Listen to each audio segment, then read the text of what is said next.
Alright guys, so this is going to be the second take here because first try I had some serious copyright issues with my video. Of course we had a radio playing in the background as we worked on the car, but this time around I'm just going to do a little voiceover for you. So essentially I just got some basic footage here of us doing the driver's side front wheel bearing, and I know the camera's a little bit far. I guess it was just the angle and it was kind of in the way. I didn't really want to hit it. So anyways, um, this is us just kind of taking off, the brake caliper and kind of putting everything aside, and getting the CV bolt was actually the hardest part here, as I recall. On the passenger side, it was perfectly fine. I just gave it two smacks. Um, but on the driver's side, we actually had to heat it up with a torch, and it was definitely one of the few parts that made everything take a lot longer. Without that, it would have been a breeze. Um, but it was such a huge pain in the ass. We had to heat it up, and we hit it a lot. Ideally, you want to hit the bolt as least as you can. We actually put the nut on the end just so we wouldn't damage the threads of the bolt. So there's a tip right there. There's some videos online that I actually saw where they took the nut off. That's the big nut. I think it's a 34 millimeter. So that one we just kind of screwed onto the edge. So when we hit it with a hammer, it just kind of maybe made a little dent in the nut or something like that, as opposed to actually harming the bolt itself. So here we are just kind of taking it off, and that part's fine, but the issue was when we actually had to take the bearing off and kind of get those two parts to not be connected anymore. Didn't really want to go, but it was funny. The everything else came apart very easily. The guy before me, who I bought the Jeep from, took really good care of it, and you can tell he used a lot of anti-seize when he did the brake job, and the rotors were perfectly fine. They came right off. It was almost too easy. It was like a brand new car for some pieces, actually, despite being over 10 years old. But overall, it took us a little over 4 hours. We had to run and get some jack stands. So, but I noticed after doing some off-roading that the front rotors, the front bearings were just incredibly noisy. They were so noisy on the highway.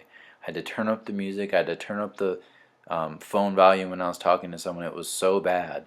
And especially when I was slowing down, they would make these not crunch noises, but kind of squealing in a way, just like slight squealing. And I tried everything, and it just had to be. So that's kind of where the rationale for doing this came from, and also saving a ton of money on labor.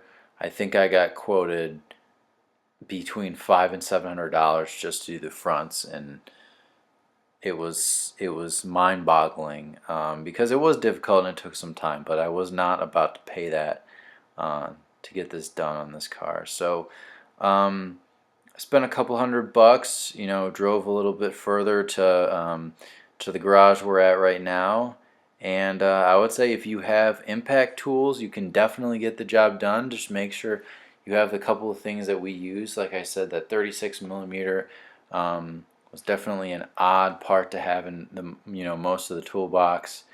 Wire brushes are super helpful. I actually spent a lot of time, maybe like a quarter of the time, just getting rust off of the calipers and some of the bolts and stuff like that. While we're in there, you might as well spend maybe combined an extra hour.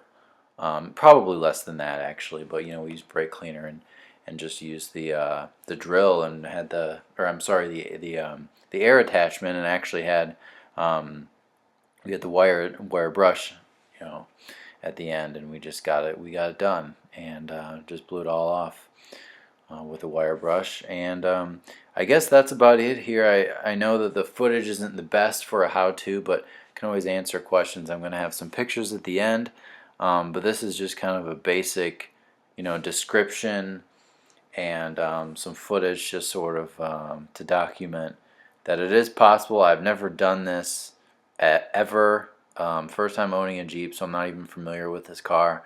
So it really was not that bad.